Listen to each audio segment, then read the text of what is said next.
let me ask you this. We've been talking about the administration a lot from a financial standpoint, as far as tariffs and different things of that nature. But I know there's a lot of other stuff that's been going on. I see this Harriet Tubman thing. I'm still not 100% sure what actually happened. Of course, we know about the DEI. Of course, we know about the murals that's getting taken down across America. Inform us of what's going on, as far as like what do we need to know that's been happening over the course of the last couple of months that we may not be fully aware of, and how can we actually just stay in tune with that? Yeah, I think we have to take it back further than a couple of months, right? Just so that we can watch the trend. And it is why I have been so intentional about talking through what a rollback of diversity, equity, and inclusion really means. Because I know that the conversation has become, oh, this is about white people, white women benefit more than other groups and what have you. And really, the point that we've continuously made is that when they say DEI, while they don't mind hurting their own, they're talking about Black people. And let me give you why. Because DEI is the grandchild of affirmative action. And we know some time ago, they started with affirmative action, wanting to do away with affirmative action, saying that it was unfair, it's racist, it's divisive, so on and so forth. It should be merit-based. So they started that then. And we know that affirmative action was necessary because if it had not been for something like that, a program or a concept like affirmative action, we would not have been able to gain access to anything. So I think back to Reverend Jesse Jackson and other leaders who fought. And even when you hear some of Dr. King's speeches, not just the I Have a Dream speech, which is what most people know, he was talking about economic advancement, economic equity, rather, right? And so affirmative action is sort of an idea that came out of all of that, that we have to find a way to ensure that Black folks and women and other marginalized groups have a seat at the table, because if not, it would be white men being the leaders of everything, and then they would have their white women being the administrators of their business. So the next thing we know, in the last several years, they started with critical race theory, right? And critical race theory was the first time, and a lot of that came because in Donald Trump's first presidency, and even leading into when it was the campaign was happening, their own children, the white children, were saying, we don't agree with our parents.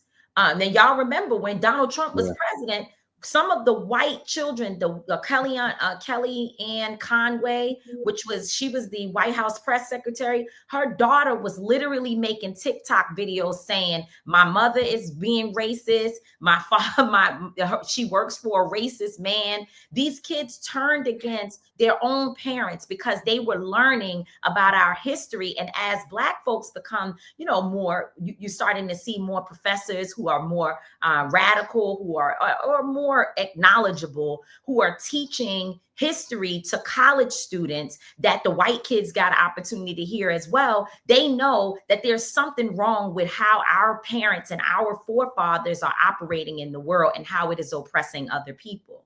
So now they've come to the DEI fight. What they are basically doing. What's the critical race theory? What exactly is that?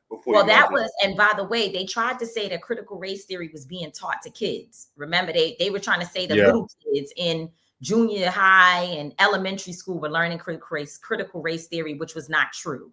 Critical race theory is a college concept. So in college, people were learning about racial injustice, racial justice, examining race in all the issues. So in other words, if you want to talk about agriculture, right, they would implement and infuse some conversation about how race impacts even our agriculture, our food, the farmers, the access that some kids get to, or certain people get to certain types of fresh fruits and vegetables versus others. So it basically uses the idea that race matters in all areas to teach lessons and to talk about history.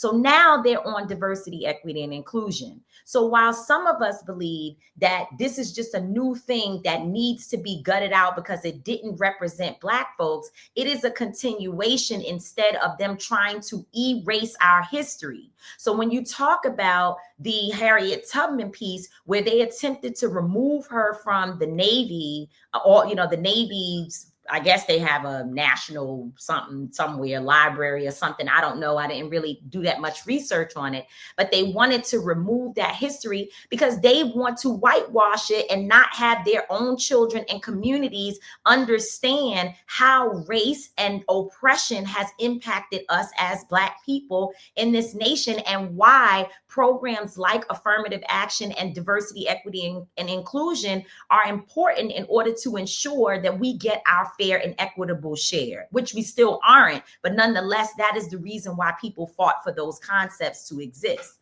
So yes, when I think about the importance of this moment, what I see is a nation that is attempting to change history so that we are less aware than we currently are, which so many of our people don't even understand our history in the first place, which is why we have so much killing, Black folks killing one another, the Black beef that we can't get out of that cycle. It is literally because a lot of people do not understand that while we're fighting one another, the entire system is caving down, and we're going to be the ones who be impacted the most. Yeah. For those tonight who are looking for a solution, and despite of all the destruction that's happening with DEI and systemic racism, like in your theory, like what is the solution for us? Is it to leave the country? Is it for us to bond together? Because I know a lot of us want a solution, but I don't think one has been given. In your opinion, what should we do? Well, you know what? I think it's a mixture of things. I do not think that there's anything wrong with if you have the resources to invest in what I noticed that you all just built some, or you are building in Africa. I mean, there's nothing wrong with that. In fact, I need to figure out how to get to be a part of your project, right? Like, I don't think there's anything. Diversity and location.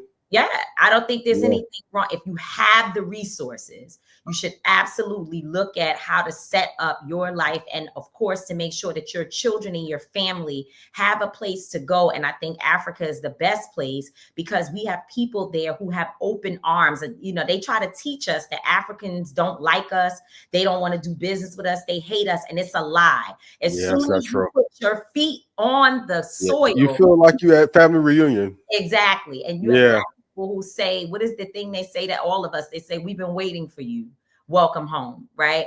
And so I think that, yes. But what we have to also acknowledge is that most of our people will not be able to do that. They either have the resources and don't know, or they don't have the resources and there's nowhere for them to go. So that housing projects in Detroit, the housing projects in the Bronx, the housing projects in St. Louis, that is pretty much, that's it. That's where they are, right? Even if they driving a Benz in that housing project, that's still the, other than them maybe buying a house in the suburbs later on in life, they're not going any farther than that. So now, then the question becomes for us as leaders and as people who know better, what do we do to encourage our folks that right where you're sitting, without having to move to Africa, without having to do all these things, what do we do right now to stand together? And I personally believe that knowledge is key. Right? It's more than being on Instagram to know what Kanye said and what he said, or what who's sleeping with who and who did this and that and the third. You have to make sure that you're following people like Until Freedom, my organization, EYL, following different types of people so that you have a deeper understanding of some of what's happening, and diverse folks. You've got to go to museums so you can learn history, read books, like get into your education of self so you know who you are, and also the history only repeats itself. So what they're doing in terms of trying to roll back our history in this moment is very similar to them burning down Tulsa, Oklahoma. It's the same exact concept. It's the same concept as burning down Rosewood. Every time they see us gaining traction in terms of our wealth and our education, they begin to do things to roll it back, to stop our growth, and really to create division amongst us. So we have to fight against that by pouring in everywhere that they trying to take it out. We got to pour in, make sure we educate our own children, knowing that they don't want you to teach kids in school important lessons, or they're banning books. I'm number 5 on the banned book list from the Navy right now, number 5. So they number 5 on the ban. It came out in the New York Times the other day. So whatever they don't want us to learn, we should go learn it. Just put it that way, simply. The other thing is being in community, right? I personally feel like I'm a stronger leader, not because of what I've done alone, but because what I do in community with others. So the 4 of us at Until Freedom, my son, Linda, Angelo, and myself, we all come from different walks of life. Our attitudes towards things are different. The way we think, the way that we approach everything. And y'all know me and my son, we argue about everything because he sees life from one, not one, but from a perspective that I don't always agree with. That makes me better. So being in community means that I'm able to pick up. I can text with you, Rashad, and be like, well, I don't like so-and-so, or I'll listen to something you say, and I'm like, I don't know if I agree with that. But then again, maybe you're right. So now it's fine-tuning my message and helping me get stronger in how I go out and present into the world. That means that reflection only is not enough. We have to be in community in this moment with other people, join organizations, start book clubs, just be in places and spaces where you become better because of the other individuals you're around. So you would say to me, and I'll be done here, why is that important? Well, because I think that our communities that we build in this moment are going to be important in a few months when some of our people need mutual aid, when some of our kids are in schools that are literally turning their backs on their entire story. I mean, I know that in Florida, they have taken books out of the school that talk about Rosa Parks, Harriet Tubman. This is serious stuff, right? So if you're in community, then you can work on bringing your kids into spaces where you don't need white folks to tell them nothing. You don't need the white school system to tell them anything, because you having Saturday classes where you teaching your kids on your own. Certainly that's how I grew up. And if somebody loses a job in the community, how do we feed one another? How do we make sure that we have the things that we need to be able to survive? That's only going to come by being in community. And the worst thing we do is wait until it's detrimental and then try to go do it at that time. Now is the time to do that. I think that is it must be a big focus for us, is making yourself uncomfortable by being around a diverse group of people and being consistent about it.